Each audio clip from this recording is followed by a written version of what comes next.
સર્વે વૈષ્ણવોને જય શ્રી કૃષ્ણ. વાલા વૈષ્ણવો, આજે આપણે પરમ ભગવદીય એવા ઉકા અને આતાની વાર્તામાં આગળનો વાર્તા પ્રસંગ સાંભળીશું. વાર્તા પ્રસંગ 74મો. ઉકો કહે, આતા, પદના અરથ કરો, એમાં બહુ રસ આવે છે. આતા કહે, પદનો બહુ રસિયો છો, લે તે એક વાત કહું. એક સખી પોતાની સખીને કહે છે, બાઈ, શું વાત કરું? ઘણા દી થયા તલપતી હતી, પણ આજ ભેટો થઈ ગયો. ઉકા, તો કહે છો કે પદના અરથ કરો, પણ કેમ કરો? ભગવાન એવા પ્રકારની લીલાના દર્શન દીએ કે અરથ કર્યો ન જાય. લે, આ પદ એવું છે કે થોડીક વાત કહીશ. અચાનક મળે ત્યાંનો આનંદ કોઈ ઓર હોય. શ્યામ ઠાકમાં કદમની હેઠ રસ્યો સંતાઈને બેઠો હશે. શી ખબર ગોપીઓને કે આ વાટે હું ન હાલું, પણ જેના મનમાં જી હોય એ એને જરૂર મળે હો. તારે મોંજી બાપાને મળવાની હોઈશ, ઘણા દીની હતી તો મળ્યા.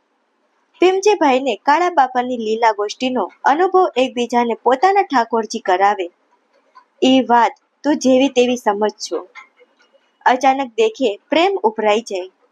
ગોપીઓ તો હૈયાના હારને હૈયામાં પહેરી લીધો. જેમ ઝાડની વેલ વીંટાય એમ વીંટાઈને છૂટે નહીં. ક્યાંથી છૂટે? મનોરથ પૂરો થાય તે છૂટે ને. માયા પહેરવી. કોઈ જીવ જાત ત્યાંનો દેખાણી પછી કુંડમાં નાવાનું કહ્યું. વસ્ત્ર ઉતારી કાંઠે મૂક્યા ને મંડ્યા ધુબકા મારવા. એ આનંદની વાત બીજી ગોપી કણે કહે છે કે એ ટાણોનો જે રસ આવ્યો એ કા હું જાણું છું, ને કા મારો વિના વિકળ જેવો ફરે છે. મારે શેરીનો કેળો મૂકતો નથી. એટલે ઉકા, પ્રીતનો એવું છે, બે સરખા રસિક હોય, સરખા ભાવવાળા હોય તો જ એકબીજાને આનંદ આવે. એ એક ઘડી પણ વિસર્યો વિસરે નહીં ઉકા. આવી અવલૌકિક વાત જ્યાં ત્યાં થોડી જ થાય છે. બીજા પાસે કરીએ તો લૌકિક ભાવ થઈ જાય, તો ભગવત ભાવ છૂટી જાય. એટલે પોતાને ગોળ સંતાડીને ખાઓ. ઉકો કહે, આતા, આ પદના અર્થમાં તમે સંકેલ્યું હો. આતા કહે, વાદળા હોય પછી કેમ કરું? આવી લીલા સમરણની વાતું ભગવત વાર્તા થઈ રે પછી પોતાના બે ચાર જણા હોય તે મન મૂકીને કરાય. વાર્તા પ્રસંગ 74 અહીં પૂર્ણ થાય છે. વૈષ્ણવ, હવે આપણે સાંભળીશું વાર્તા પ્રસંગ 75. આતા કહે, જૂનાગઢ વાળા મુખિયાજી ગોરધનદાસની વૈષ્ણવ ઉપર બહુ પ્રીતો. એ કોક અવલૌકિક વસ્તુ છે, ભરામણ જેવી નથી. એણે દૂધઘરનો પ્રસાદ મોકલ્યો છે, હું સૌને વાટું. આતા કહે, મરજાદીના હાથમાં દે, એ હાથ ખાસા કરીને વાટશે. તેને મરજાદ નથી એટલે નો વંટાય. ઉકો કહે, તે આતા, મરજાદ વોણાની તો કિંમત નહીં ને. આતા કહે, પરમાણની વાત હોય ત્યાં ભાવની વાત પ્રગટ ન કરાય. એમ બધે થવા માંડે તો મેળ તૂટી જાય. વૈષ્ણવનું સ્વરૂપ અવલૌકિક છે, મેળ પરમાણની છે. ભાવને પ્રેમ ઉપજે તે તો પરમાણની ભોગળું ખુલી જાય. એ હાથે કરીને ન ખોલવી પડે, પણ વાતો સમાની છે. એટલે સાધન અવસ્થામાં રીત કામ આવે ને અસાધનમાં કોઈ ઉપાય કામ ન લાગે. જેમ ઘરની જણસ વાલી બહુ હોય, કોક આધી પાછી મૂકે તોય વઢવા માંડીએ, પણ ઘરમાં લાઈ લાગે તઈ ફગાવા માંડીએ. એ ટાણે ભાંગ્યા તૂટ્યાનું ભાન ન રે. દીકરા, અગ્નિ ફરી વળે તે નજરે ઊભા ઊભા જોઈ. ત્યાં કણે ઉપાવોની વાત થાય તે પેટ કૂટીને બેસી રે, પણ મમતા મરે નહીં. એક સાખીમાં કહ્યું છે, નેહ ડગર મેં પગ ધરે, પેર બિચારે લાજ, નારાયણ નહીં નહીં બાતન કે મહારાજ. એમ ભક્તિ કરે ને લાજને ભેગી લીએ, ઈ સંગ દ્વારકા ક્યાંથી પૂગે? નકરી વાતો કરીએ કાંઈ વળે નહીં.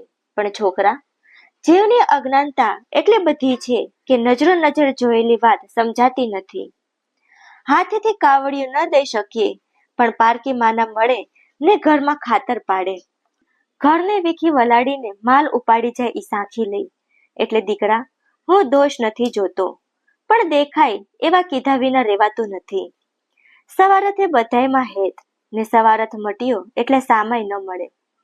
વળી કોક તો એવા જીવના થાય છે કે કીધે ન સમજે. એ એમ ન સમજે કે ભગવદી ભગવત સ્વરૂપ છે. કોઈ જાતની વાંચનાવાળા હોય જ નહીં કે ઘરે આવીને દાંતણેય આશા ન રાખે. એ તો પ્રેમના ભૂખ્યા છે. પ્રેમ ભાળે તો જાય. ઉપલો દેખાડવાનો પ્રેમ રાખે તો સામુય ન જુએ. એ ક્યાં ભૂખ્યા દુખ્યા છે.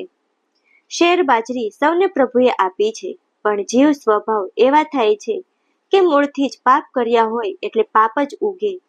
કાંગચિયા વાવે તો આંબા ક્યાંથી ઉતરે? ઉકો કહે, શું થાય? આતા કહે, ચોરીને ખાવું ઈ પાપ, છેતરાયું ખવડાવીને ખાવું ઈ ધર્મ. વિષય વાસનામાં વિરત્યા હોય એનો ધર્મ હાડનો ન હોય એટલે ક્યાંથી નભે? જેઓ પોતાના ધર્મની વિરુદ્ધની કરતીને વિચારે ને જાણે કે હવે મારે શું ઉપાય કરવો કે આ પાપમાંથી છૂટું, એવો જો વિચાર થાય તો કાંઈક પાપ ઓછા થાય. પરીક્ષિત રાજાએ ઓરતો કર્યો કે હે ઋષિઓ, જેનું મોત ઢુકડું આવ્યું હોય એને કયો ઉપાય કરવો કે જેથી કર્યા પાપથી છૂટી મોક્ષ થાય? એમ પાપનું નિવારણ પસ્તાવો છે, પણ એમ સમજે છે કે મારા પાપને કોણ જાણવા બેઠું છે? હું તો સિદ્ધ જ છું. આનું નામ જ અજ્ઞાન. અંતર્જામી ઘટોઘટ છે. કોઈનું પાપ કે પુણ્ય છાનું રહેતું નથી. એકબીજાના જાણવામાં એની મેળે આવે છે. વૈષ્ણવને હાડ માંસની રુધિરની કોથળી જેવી કાયામાં મોહ ન જ હોય. મોહ થાય તો છોકરા બારે બુડિયા સમજવા. ધોળમાં કહ્યું છે કે સેવા કરશે ને પાખંડ ધરશે એ પથરા કેમ તરશે જી? ઉકો કહે, આતા પાખંડ શું? આતા કહે, પા જે વેદ અને ખંડ ઈ પાખંડ. ઉકો કહે, આ વેદની ક્યાં વાત છે? જે હોય ઈ કોને?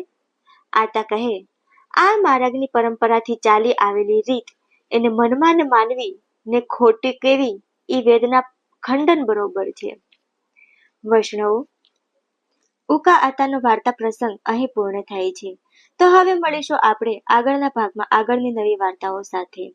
સર્વે વાલા વૈષ્ણવોને જય શ્રી કૃષ્ણ.